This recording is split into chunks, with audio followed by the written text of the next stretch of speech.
All right. What's up, Jake Rhodes? What's up, Paul? How are you? Good, man. I was obviously we were just chatting right before on here, but I love that shirt. You gave me some swag a while back. I'm Yeah. going to ask you a little bit. Tell me about that company at a certain point, but I just love swag. It's just hard to not like swag. Well, I think the most important part is, and we talked about it a minute ago, is having stuff that people actually want to wear. So when we create t-shirts and different stuff like that, like make it the good 50-50 or tri-blends, stuff that people want to work out in, that they could wear casually with jeans or whatever, not the old school Gildan t-shirts Don't give that me that Hanes bullshit. it's Don't your give me that skin. Gildan bullshit. Nobody wants that. Those Right. scratchy t-shirts. Nobody wants it. Yep. Business principles to live by. Make sure you get good t-shirts. That's right. Otherwise you're wasting money. Yeah. All right, man. So tell me a little bit about your business. You do a lot of different cool things. Tell me a little bit about like what market you're in, what your real estate business looks like. We'll start there. Sure. So I'm originally from Indianapolis, live in Northwest Indiana now. So we're about 2 hours north of Indianapolis, but about 45 minutes to downtown Chicago. So we're kind of tucked up right in that Northwest Indiana, but on the Indiana side, not in Illinois, messing with that. So right now, as far as real estate goes, it's myself. I've got two amazing partners, Seth Hardy and Michael Becerra. So we're kind of a three-headed monster up here, and we focus mainly on three counties in our area. But the demographic up here is almost 1 million people in Northwest Indiana. So although there's no big buildings or skyscrapers or anything like that, there are people here. So currently right now we do wholesale, we do fix and flips, we do some buy and hold stuff. And we've been in business on the real estate side of things for about 2.5 years. I've been investing personally for about 5 or 6 years. And we've really just kind of ramped it up like a lot of people have over the last few, but really trying to build out processes and build a strong team because we want to be here for years to come. So. Yeah, and you and I got to know each other through a mutual mastermind that we're in, Collective Genius. And I got to hear you speak for the first time at the last event. And you spoke about, well, what I really took out of your presentation was about meetups and how you have approached that. Can you tell me a little bit about what's worked for you, with that? Yeah, so I think one of the biggest things, Paul, with that is, like I said, we focus really on 3 different counties here in Northwest Indiana.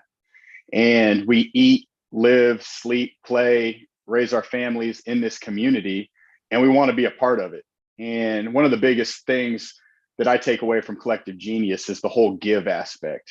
When we're in the breakout sessions, you have a you give to everybody in the community there, and then you can have an ask where you ask for some help. And that's kind of what we're trying to do here, only we're not really asking for anything, we're just trying to give. And we've been in the business for a handful of years, and we definitely don't know everything there is to know about real estate investing, but we try to collectively gather a group of people and give what we can, which also allows other people to learn. So we have a meetup. We started it every month, and then over the summer we realized that people get really busy. So we're kicking it back up, and it's probably going to be every other month or quarterly thing. Actually, we got one coming up in a couple of weeks. We're planning right now, but it's trying to get people that are invested in real estate, all levels, beginner all the way up to experience, and bringing them all together in the room. So we have agents, we have insurance, we have mortgage brokers, we have investors, we have private lenders, contractors. And because of that, we've helped build out our team. We found people to add to our team that keep showing up to these events. And we've picked up contractors. We've made a lot of strategic relationships, and it's a great place to get everybody together, kind of let your guard down a little bit. And it's okay to raise your hand and ask that silly, or like people say, this may be a stupid question. No, it's not a stupid question, because everybody in that room was in the same spot as that person that's asking that question at some point, so we try to just put everybody together and keep it in the community. That's super cool. Yeah, we're working on something similar. We're getting a couple of the CG guys together.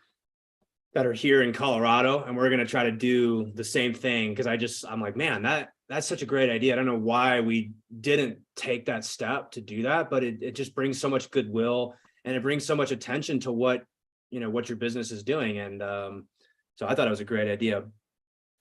And you and I, when we met each other, we were talking the first time we talked about this world of blockchain, right? And talking about the Yeah. whale.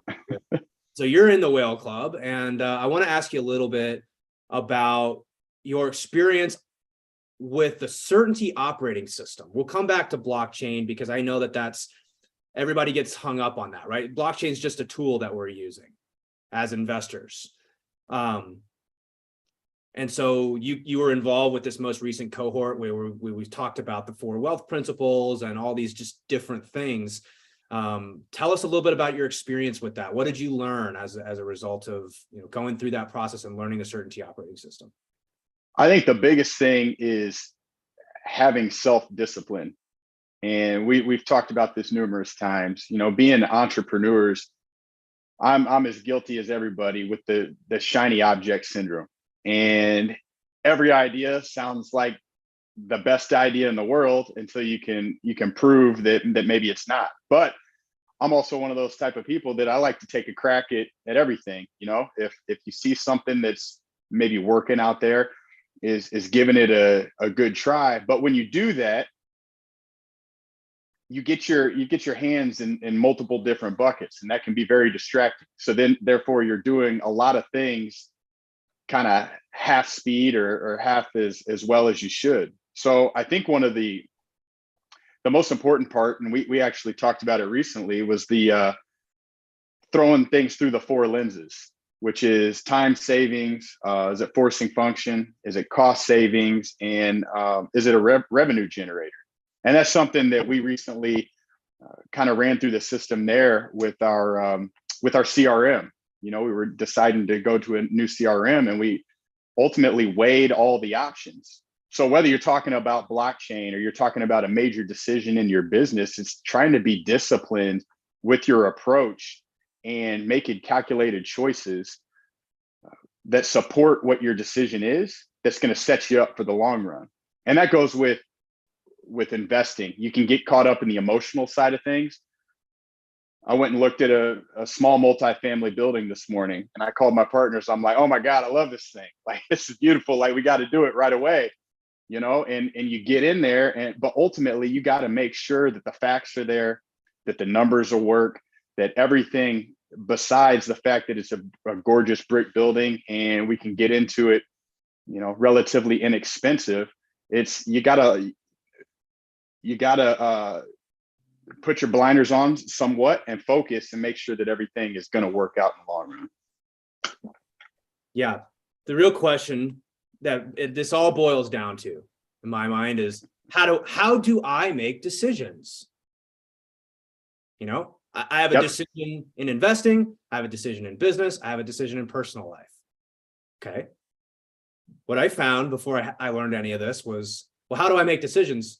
Sometimes I think things through, but just as often, maybe even more often than not, I'm just reacting, right? My impulses are leading me to a decision or not.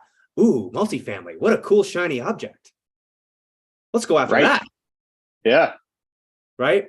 And so, how we make decisions, I think people just have a tendency to just skip right past that. I did.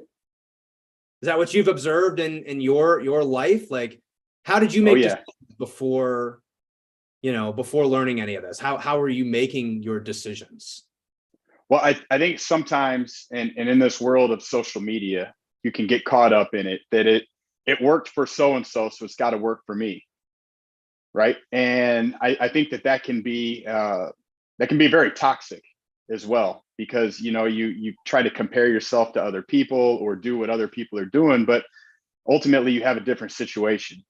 So prime example, we were just in a Collective Genius down in Tampa a couple of weeks ago, and you're in a room, breakout sessions, and people are giving, and they're talking about their various different businesses, and they're presenting their something that's working in their business. Well, everybody in the room is great at presenting, and they're all talking about some sort of success story for the most part. And all these things are things that maybe we're not doing in our business. So ultimately, we come back and we've got this big laundry list of all these things that can take our business to the next level, but there might be 30. And it's like, where do you start? Because all of them could impact your business, but what's going to move the needle the most? And fortunately, we got hooked up with, we've been working with Sharper business processes for most of this year. And fortunately, we had our quarterly event right after we got back, which was perfect timing because we had this big list of 30 things that myself, Mike, and Seth thought were the most critical things we got to implement in our business right away. And he quickly, we went through an exercise where we independently ranked everything, how it's going to move the needle. And we had our entire team there too. And we broke it down into 7 things that we need to focus on this quarter. The rest of the stuff we throw out right away. Like, don't even waste any brain space or power or energy on it. And that was a huge eye-opening moment because you can't do 30 things at once, and you probably can't do 7 things at once either. So from there, we broke it down where I'm responsible for 3 things this quarter, Seth's responsible for 3 things, and Mike's responsible. Now we have our team underneath us so we can help, but ultimately we're kind of the captain of those 3 things. Mm-hmm. And it's going to help simplify how we proceed. Well, and what Gary has, what he's developed as part of the Sharper system, and actually he, at the last CG event, I mean, he used this specific phrase, which is like, you have to have an operating system for your business. I couldn't agree more. Yep. I couldn't agree more because that's why he's so effective, is because he can come in and be like, I know that your human reaction is to want to do this. Right. But that doesn't always serve us in business, our natural impulses.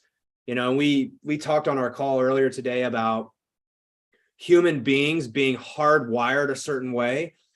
We've evolved, right, over time, and we still have the same brain that we did back in the woolly mammoth days, as Steve and I say. And back then, in this fight or flight part of our brain, we were wired to maximize every opportunity. Right? Yeah. Take advantage of every situation because we don't know the next time we're going to be able to shoot that woolly mammoth. So we got to maximize for this. But that doesn't serve us in business anymore. And so how that shows up is you get back from a mastermind and you're like, we're going to do everything. We're going to do everything, rip this out. We're going to do a new marketing campaign, get rid of this, CRM, yada, yada, yada. And the point is like, well, that's not surprising because that's how we're hardwired. If you don't have an operating system, your business will continue to take on more obligations, you'll continue to find ways to get distracted. It's like, ooh, squirrel. Like that's what our does. Yeah. And that's not to give a commercial for Sharper and Gary and what they do, but they help keep us focused on that. They really do. And that's important because entrepreneurs and business owners, we're all wired very similar in that aspect. Another example, this morning I woke up and I see Ethereum up 10%, right? And in the previous times, obviously the market's all over the place right now, right? But in previous times I'd be like, oh, does this mean it's going? Do I need to buy more? Is it on the way up right now? And I think you get caught up in that stock market, same kind of thing. You try to buy low and sell high and do all that, but you get caught up in that where you see the charts and you see the percentage, and there's a reason, that you get alerts, that those are the alerts that pop up on your phone, sometimes. But it's just interesting because, you get that, I don't know, kind of that FOMO. That's exactly the fear of missing. You get the fear of missing out, and that you're going to miss the boat, or somebody's doing this, and you want to do that too, and that's a scary place to be. I mean, ultimately, you're gambling at that point. Yeah, and it's not just crypto. Like we feel FOMO Yep. when we show up to CG and we see all these other people, and we're like, if it's working for them, I want to do it. Yep. Right. FOMO doesn't necessarily, it manifests itself in a lot of different ways. We use that term because it's just, it's a fun acronym. Yeah. But it also shows up in like urgency. You're rushing to try to get somewhere. It's like you're making fear-based decisions. I got to catch up. Another way of, I've seen this time and time again, is like, that's why you have to be careful at Collective Genius. First of all, the folks in CG Select are looking up at the guys in CG Premier and they're saying, how do I get there as fast as possible? Yep. Not recognizing these guys have been in business for a decade. Yep. And so this like urgency, rushing, trying to get somewhere faster than we need, you're taking on significantly more risk by doing that. And again, it has nothing to do with reality, it has everything to do with our hardwiring. Right? We were hardwired to chase more and more and more and more. So we have to fight those natural tendencies. The way we do that is through an operating system. That's right. The closer versus more kind of thing, right? So one of the things, and I'll put this out there. When I gave my presentation, one of my asks was this year in 2023, we want to get 100 doors, is what I said. I want to get up to 100 rental doors in the portfolio for myself and our two business partners. And Jimmy Vreeland challenged me on that. And I'm glad he did, because since he did that day, I have thought about it multiple times. And at that time, I said it was part of my macro belief, which I do believe. I do believe in real estate. I do believe in crypto and blockchain and those sorts of things. But he asked if I wanted 100 doors because like the vanity, or to be able to gloat and say I had 100 doors. And that wasn't it at all. Ultimately, I put that metric of 100 doors just because if I made X amount of dollars per door, the amount of passive cash flow that we would receive. But really, saying 100 doors is just, it's such a loose number with no backing on it. And I've thought about that. Like, you could have 100 doors and lose on every single one of them. That's right. And that doesn't matter. Or you could have 10 and make more than 100, however it works out. When really it should be, what is that passive cash flow number that we're looking at collectively, with time, effort, and energy put in there, and create a formula and work backwards from there. Not just throwing out an arbitrary number of 100 doors just because maybe it sounds cool or whatever it is, which wasn't the case. Really, it's trying to build the portfolio, and the reason being is to have that passive cash flow that our business can continue to build off of for long-term and long-term wealth. But I'm glad that Jimmy challenged me on that. And, that's one of the things. I think you got to just sit down and shift your mindset from time to time and be willing to adjust, but think about the metrics, I guess, and how you're going to reverse engineer some of this stuff. I mean, you're talking about clarity. That's what I'm hearing. And Jimmy was right to question, what he said is, why do you want 100 doors? Right. And in engineering, we call this a tool of what's called a 3x5 why. We use it to get to the root cause of the problem. In this case, we're trying to get the root cause of, like, what is it that you really want in life? Right. So I want to get 100 doors. Well, why? Well, because I want to create passive cash flow for my business. Okay. Why? Yep. Well, now we're getting somewhere. Right. Right. And you start drilling down and you go and you ask that why question 5 times, you're probably going to get to the actual root cause. But most people are just like, I just want 100 doors. They don't have, that doesn't mean anything. It's like, well, would 99 do? It's like, right. I don't actually know. Why do you want that? Well, if you don't have clarity on it, you can't work backwards to solve it. We call that the solvable problem. That's right. Right. So if if you don't, and solvable problem equals clarity in this case, right? People have other language to define this. Some people will say, like, what's your why? Well, what they're saying is 3x5 why. You want 100 doors. Well, why? Well, why? Well, why? Well, why? Well, why? That should get you to your why, your last why, right? You know, I don't mind that language. I'm obviously an engineer, so I prefer more, problem solving. And so, like, the solvable problem and really getting clarity on what are you trying to optimize for, because we can't catch everything, right? Yep. So I'm curious, you learned about the solvable problem. Tell me a little bit about that. Tell me a little bit about how that maybe applies to your personal life and your investments and your business. Yeah. So I think with the solvable problem, it's ultimately, like we're saying, where do you want to end up and where do you want to be? And it can be, you can have a solvable problem for a business. You can have a solvable problem for your family aspect. You can have a solvable problem for where you want to be at the age of 50.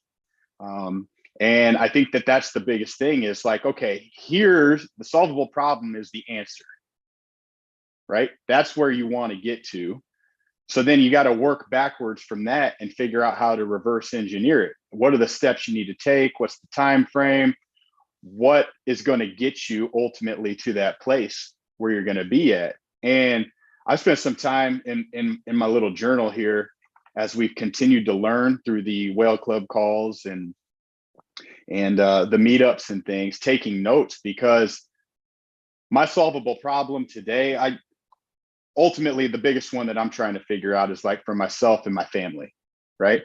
I want to set my daughters up in a position. I got daughters 8 and 10. I'm married with a wife, and where I want to be at the age of 50. I'm 40 now. So in 10 years from now, where we want to be, where I want my daughters to be, that's the most important thing for me right now. That's my why, is to put my daughters into a position where they can strive, where they can learn and choose whatever path they want to do, whether that's in business, going to college, if they decide to get into real estate, whatever that may be.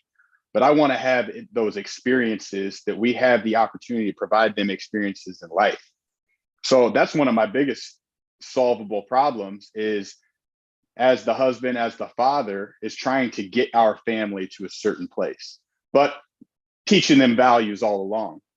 Mm-hmm. So I think that's my most important one. Now, when we talk about solvable problems within our business, we come across them all the time. There's small solvable problems. There's larger ones. And I think that that's where the planning and getting with our team, myself and Seth and Mike, on a regular basis, to sit down and hammer out the details and figure out a path and who's going to do what, to reverse engineer where we need to go. But with that, I think you got to cut out a lot of the noise, Paul, too. I mean, there's a lot of noise and you can get distracted, and your solvable problem can change. You know, your end goal, I mean, that often can change too. So how often do you get back? And I guess I'd lean on you a little bit. Like, how often do you get back and adjust your solvable problem? Your big picture. As often How as often do you? Yeah. As often as possible, and so this podcast is called the Investor Frame Podcast. There's a reason why I titled that. Inside our certainty operating system, we learn about something called the investor frame. What the investor frame, and the frames that we use are like glasses that we wear, right? And it's going to give you a different perspective, maybe a different kind of a color sort of thing, right? So the investor frame says, knowing what I know now, because every day we're getting more data in, more information, right? And knowing what I know now, would I choose to opt in to my current situation? Would I choose to stay where I'm at? And another way of saying that is like, well, knowing what I know now, has the end point changed? And if it has, well, I reserve the right to change my mind. Like, and the best way I can describe this, and I don't know if you've heard me use the Google Maps analogy for solvable problem, but I'm gonna talk about it right now. How Google Maps works, because Google Maps is a solvable problem. It's an algorithm, basically. And you go on Google Maps, it needs two things from you. It says, well, where are you right now? And where are you going? And then based on the speed limits and the local laws and the traffic patterns, we're going to tell you the best way to go so that you get there the quickest without breaking any laws. Right. Without having to speed or take on all this unnecessary risk. You know, it's like, hey, if your wife told you, you know, let's say you're having another baby, right? And you happen to be out at some house, no more babies. Hypothetical situation here, Jake. Yeah. You know, she's like, hey, the baby's coming in an hour. And you're like 2 hours away. Well, if you type into Google Maps, it's like, yeah, it's going to take you an hour to get there. You might have to like speed and run a bunch of stoplights and go really fast and take on a whole bunch of risk, right? But if she tells you, hey, you're 45 minutes away, she says, hey, I need you to be here in an hour. Well, great. Actually, you shouldn't take any additional risk. Don't speed. Sure. Don't run any stoplights because we don't want you to get pulled over, anything that's going to derail you from getting where you're going.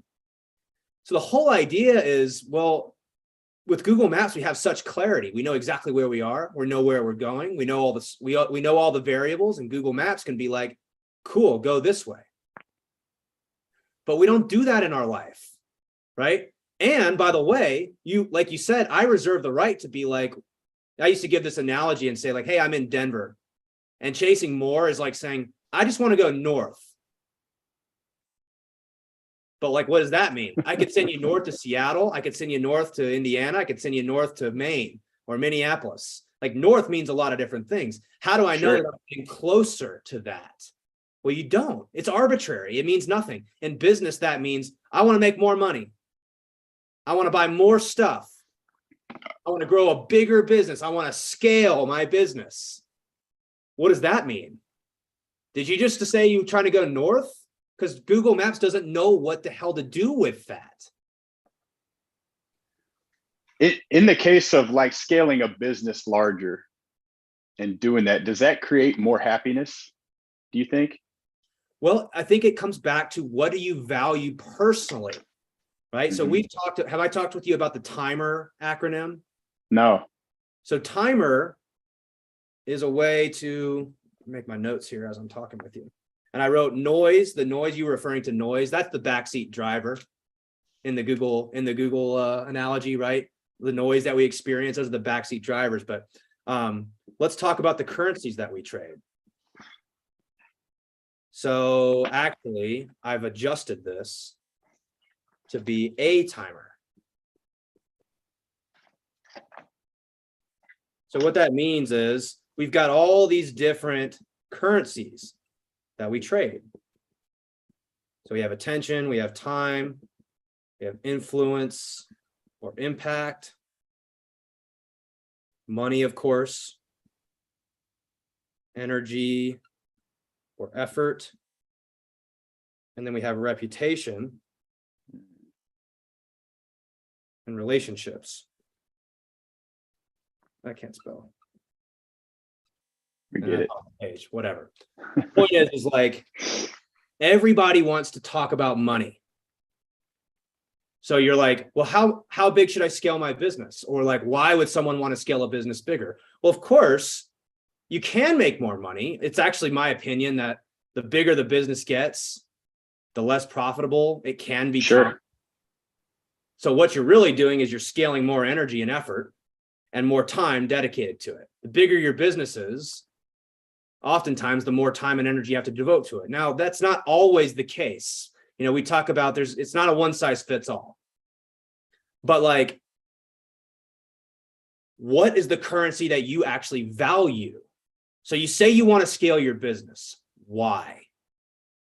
Well, because I want to make more money. Why? Because I want to spend more time with my girls when they're young. Yep. Why? Because nothing else matters to me. And if I miss that, I fail as a father. Great. So by scaling your business, is that going to give you more time and energy to spend with your daughters? Nope. Oh. So we're like, oh, but no, but I can make more money. And then one day I'll be able to have this business that I can step out. It's like, but that's actually getting you further away from what you want. Yeah. And when does enough become enough? That's right. Too, you know? Well, and so let me give you another analogy. Like, let's take Leon Barnes, for example, or Eric Brewer, or somebody that has a really large business or makes a really large impact on people. You think they're doing it to make more money? I mean, yeah, that's a nice byproduct. I would bet they're doing it because they want to influence people. They want to make an impact in people's lives. Sure. They want to gain more relationships. They value the relationship more than the money. So these are different currencies that we trade. It's not all about money, but it is about having clarity on why are you doing this? Because if you're telling me, oh, all I want to do is build a business so I can spend more time with my wife and my kids, I'd be like, then why are you at this mastermind? Yep. When you could be home with them? You just made that decision to choose your business over them. I'm not saying that's wrong. I'm saying what you're telling me is not, it doesn't align with what you say it is that you actually want more of. Most of us don't really want more time with our kids. We want more energy when we're with them. That's fair. We want to be more present when we're there. When we show up to baseball practice, I don't want to have to take phone calls the whole time.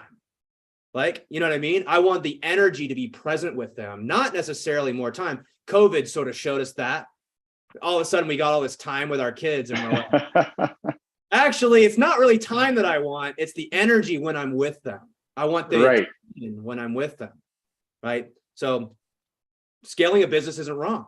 I'm working on scaling multiple businesses, but I have clarity on why I'm doing it. Yeah, that's fair. I think that COVID example is funny because everybody for the last 2 years got all the time in the world with them, right? And people are ready to rip their hair out. But oh yeah, that's a whole nother topic. Yep.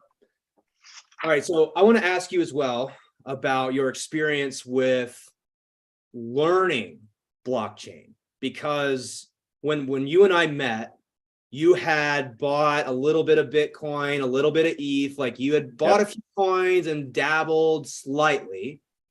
But what would you say was like your experience level at that time?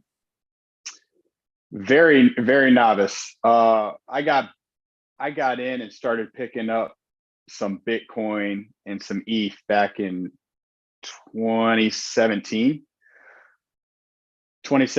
So got in at a good time before it went up, and then it went back down, and then it went back up again. So dollar cost averaging, still doing okay.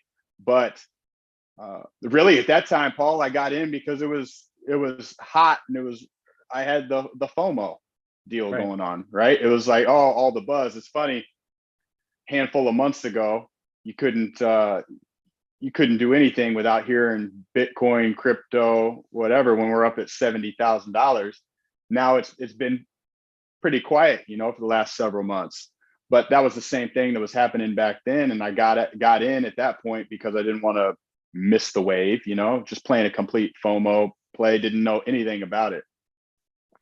Held on to some stuff, got reconnected, got connected with you, earlier this year, and really started to shift my whole mindset behind the whole thing. And that's kind of setting up the whole macro belief. And do I believe in blockchain? Yes. Do I believe in Bitcoin, Ethereum? Yes. Do I believe in their purpose? Yes. So that, I think, is the biggest thing. Just like I believe in real estate, and I believe in e-commerce, and I believe in some of these other things, I truly believe in it, and I don't think it's going away.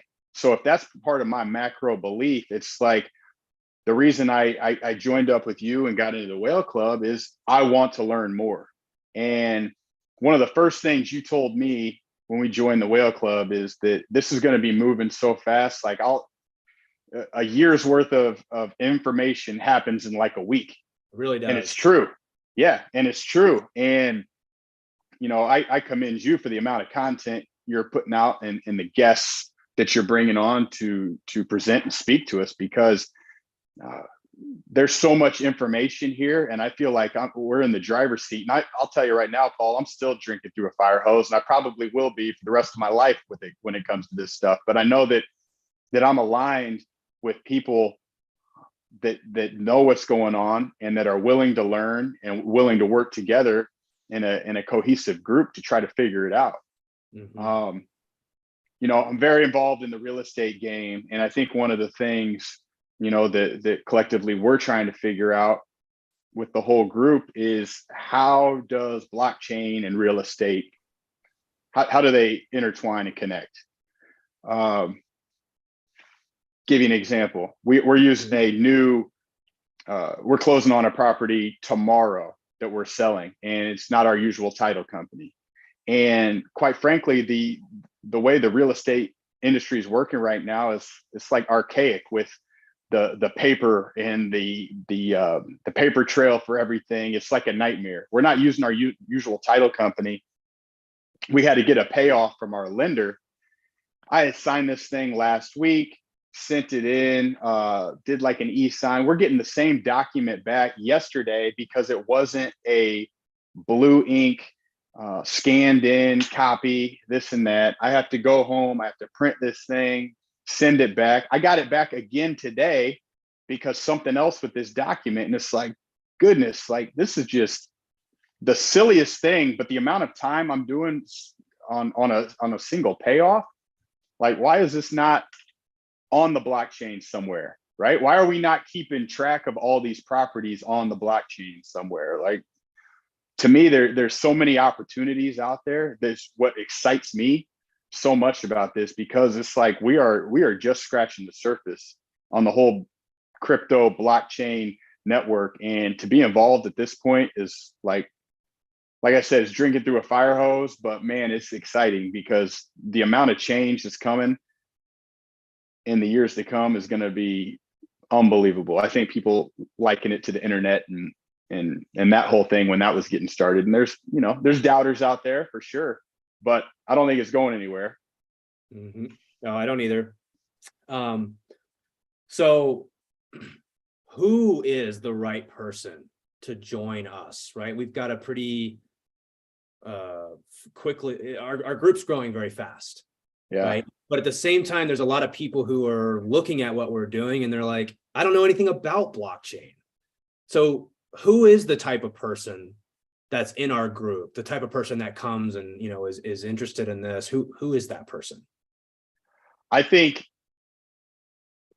if you're okay with being the dumbest person in the room, like, come on and join, because they say if you're the smartest person in the room, you're in the wrong room, right? That's why I like being in this room, because I'm learning from everybody. I also want to say that I've been so impressed because we're in a room of entrepreneurs and business owners and very successful people that are on these calls and that come out to Colorado when you throw an event or wherever the next event's going to be. But there's no ego either. I mean, people are genuinely there to learn and to figure out like how they can best contribute. I think if you're a business owner and you have some interest in crypto, join the Whale Club. I think if you're somebody that is into real estate but don't have any part of crypto, join the Whale Club. If you have knowledge of it and can provide some of that knowledge, join the Whale Club. We're looking for everybody. I have a history in physical products and selling physical products on e-commerce and trying to figure out, we haven't even talked about this, but trying to figure out like where that plays a role in the blockchain. Like, it's got a role too. Like, there's so many opportunities here that, Paul, that I think if you have a willingness to learn and you have dabbled a little bit or think that there's something to this, which there is, then reach out and you can give them some more information. But I give you props again, Paul. The amount of effort you're putting in to drive this thing along has been very impressive. I mean, look at your setup. You got a whiteboard with a helicopter over top of you, you know? So Lots changed in the last few months, that's for sure. So. yeah, it's great. And that's not, I mean, we haven't even talked about all the stuff we can, you know, do with your MacBook and your business treasury and stuff like that. I mean, there's a million other things to do to set yourself up or your business up for years and years to come. So well, thanks for saying all that. If you guys want to learn more about what we're talking about the things that we go over and we learn in the Whale Club, the types of conversations we're having, I've put together 4 master classes on the subject on our website, blockchainwhales.com. So you can go and you can watch these master classes completely free. Promise I won't ask for your email address. That's not what we're about here, right? Just take the free information, watch it. If it's interesting to you, there's a link down there at the bottom to join our community. You can come join the Whale Club with Jake and I and all the other folks, right? There's a reason why people pay to join the Whale Club, to do the things that you and I are doing on a weekly basis. But we want to educate as many people as possible. We want to make that education absolutely for free for as many people that want to get it. So like I said, if you want to learn more about that, go check out blockchainwhales.com, watch those master classes. If you're so inclined, like it, you want to follow us in, you can join our community on Discord, and you got the link right there. Before I go with you, I want to know more about your e-commerce business, because I had a little note here and I'm like, I want to come back to that. But you know, your business is really interesting, and you come from a pretty diverse background. Can you tell us a little bit about what you're working on there?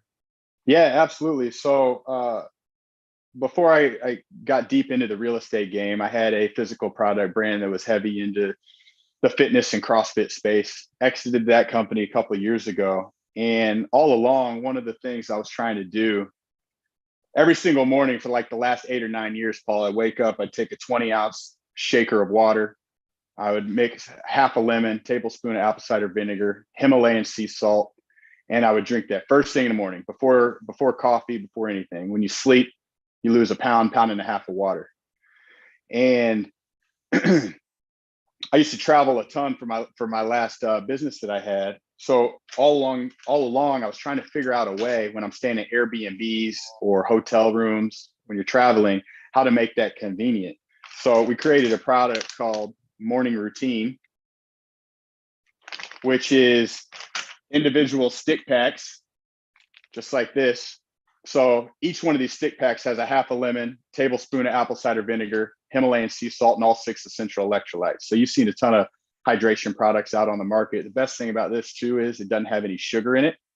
Check your labels. There's a lot of those products that are out there that are big, flashy, because they've got movie stars and pop singers and Bieber and all those guys like promoting them, but they're ultimately just a sugar packet. So we wanted to create something clean that has hydration properties, that helps with gut health and nutrition. So we created Morning Routine. So it's a drink that you drink first thing in the morning, mix it in 20 ounces of water. You can drink it if you have too many cocktails. You can drink it the morning after too many cocktails. You can drink it if you're hiking. You can drink it if you're hopping on an airplane and getting dehydrated. So it has multi-use purpose, but it comes in stick pack, super convenient, man.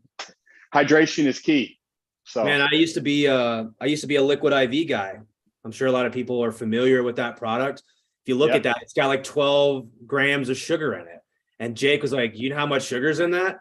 And I'm like, no, I don't look at any of that stuff. I just, just what tastes good. And so Jake got me a whole box of these things. So I drink those all the time. They taste amazing. And I definitely drink them when I'm hungover. I also drink them less and less these days. After our Whale Club event, I had a few of them in that morning. So, but I can't recommend them enough. They're fantastic product. I pretty much drink them daily because I got about 300 of them here that you sent me. There you go. Amazing product. I love what you guys are doing there. So, well, thanks for the plug. I appreciate it. You got it, man. Anything else we need to touch on, or you want to cover? No, I think that's good. I mean, this is exciting. Like, again, going back to reasons to join the Whale Club, like I didn't know that much getting into it. I believe in you. I believe in the people in the room. I believe in the people that you bring into the rooms. And it's just amazing to hear perspectives. ultimately I joined the whale club to try to figure out how to stake coins and to make some more passive income there. I had no idea this operating system, the whole knowledge behind the certainty, all of that was going to be involved. Like that has shifted myself.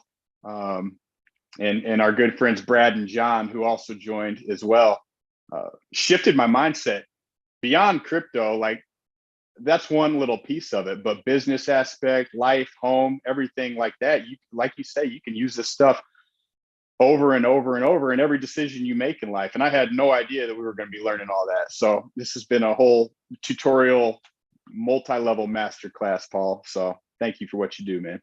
I appreciate that, man. Well, thanks for joining me today, and thanks for chatting with me about this. And I'm sure I'll see you here real soon on one of these calls. Although I may not, because I'm going to Hawaii for 3 weeks next week. So I'm gonna check out for a little while. I'd love to meet you out there, man. You guys enjoy that. Sweet. All right, Jake, man. Thanks a lot. We'll talk to you soon. All right.